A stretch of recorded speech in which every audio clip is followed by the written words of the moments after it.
My name is Daniel Reyes. I'm 28 years old, and I want to share with you my story about the CCTV footage that was never aired inside a mall in Quezon City. I've worked in IT for a few years, mostly monitoring systems, installing cameras, and reviewing recordings for anomalies. It sounds like a simple job, and most nights it is. But that night was unlike anything I've ever experienced, and the memory of it still clings to me. I remember arriving at the mall just before midnight, the doors long closed, the lights dimmed to a cold glow, and the corridors stretching out in eerie silence. Normally, after hours, the mall has a peaceful emptiness, broken only by the occasional hum of the ventilation system or the distant echo of a cleaning crew's broom. But this night, there was something else. Something that made the air feel heavier, almost as if the building itself was holding its breath. I began my routine, reviewing footage from camera 3, which overlooked the old East Wing near the abandoned food court. The place had been mostly closed off for months, left to gather dust and shadows, a forgotten corner of a busy mall. At 11:27 p.m., I noticed a figure walking calmly along the hallway. At first, I thought it was a cleaner or an after-hours security guard, but checking the roster revealed no one was assigned to that wing that night. The figure was wearing a dark hoodie pulled low over their head, hands tucked into the pockets, and moved with a deliberate, almost graceful pace. There was something unnervingly calm about their presence, as though they belonged there even though they weren't supposed to. My stomach tightened, and a slow wave of unease started to rise. For the next several minutes, I watched in disbelief as the figure moved between cameras, vanishing from one frame only to appear in the next, always at the edge of the screen. The movement didn't make sense. The person seemed to glide, bypassing doors that should have been closed, appearing in hallways that, according to the building's floor plan, didn't exist. I leaned closer, heart hammering in my chest, trying to reconcile the footage with reality. My mind raced. Could it be a glitch?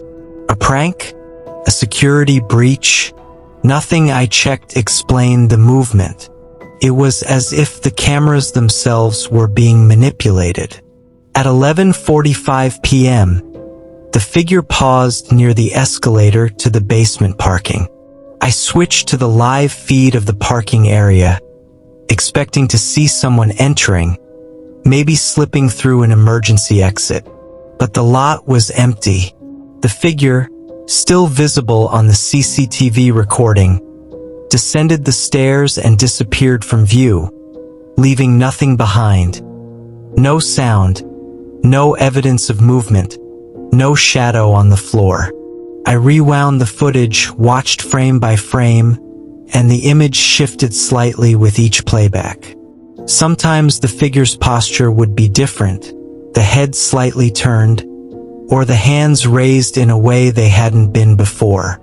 I felt a creeping, inescapable sense that I was being observed. I called my manager, hoping for a rational explanation, but his voice dropped low, almost conspiratorial. He told me that months ago, there had been an incident in that same wing. A man had vanished after hours, never officially reported, and all footage involving him had been quietly removed. He paused and said, "Some things aren't meant to be seen.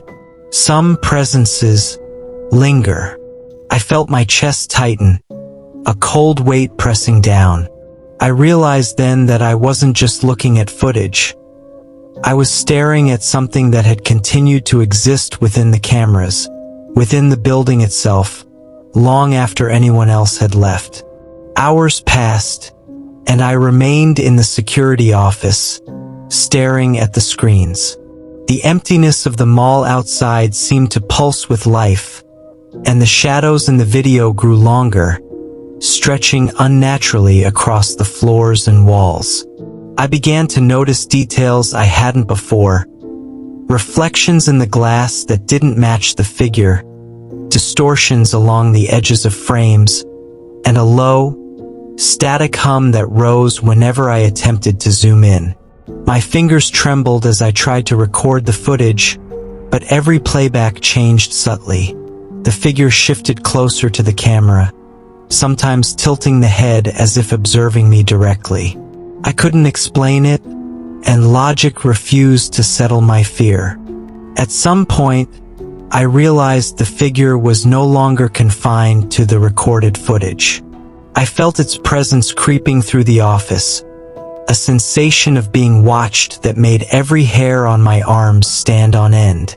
Every screen flicker, every flick of shadow made me jump. I tried to convince myself it was fatigue, paranoia, the mind playing tricks, but deep down, I knew this was something else. Something that had found me.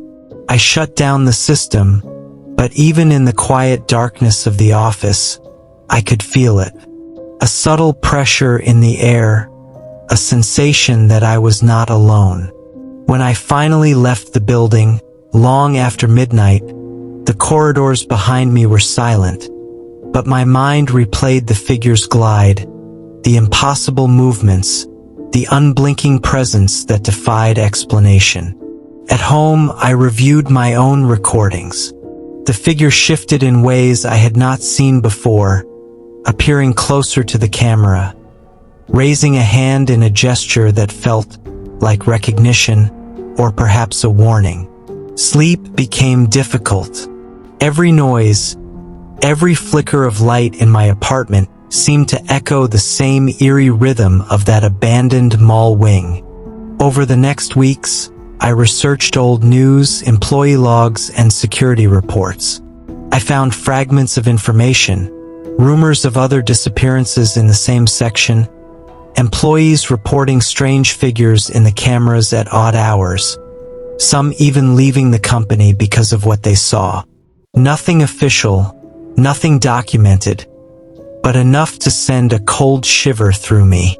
I couldn't shake the feeling that the figure wasn't confined to the recordings.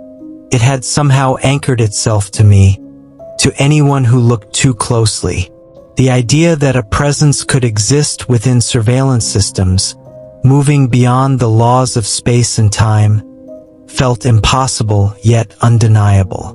I returned to the mall once, months later, under the guise of a maintenance check. The wing was quiet, dimly lit, and normal at first glance. But as I walked past the same hallways, I saw a shadow at the edge of my vision, fleeting yet deliberate. A chill ran down my spine. I froze, and when I turned to look, there was nothing, just the echoing emptiness. Later, when I reviewed the footage I had secretly recorded, I saw it again. The figure gliding through the corridor, unbound by doors or walls, always just out of reach, watching, waiting. Since that night, I've avoided CCTV systems whenever possible. The hum of security equipment now reminds me of that figure, that impossible presence, the awareness that watching alone can sometimes invite something into your world. I've come to understand that some mysteries are not meant to be solved, some presences not meant to be explained, and some experiences are meant only to be felt and feared. And yet, the curiosity lingers, gnawing at my mind. The question of why it appeared, what it wants, and whether I will see it again the next time I pass a quiet corridor after dark. To my listeners, what is the most chilling, unexplained event that has ever happened to you? Comment down below, and I will share your stories next.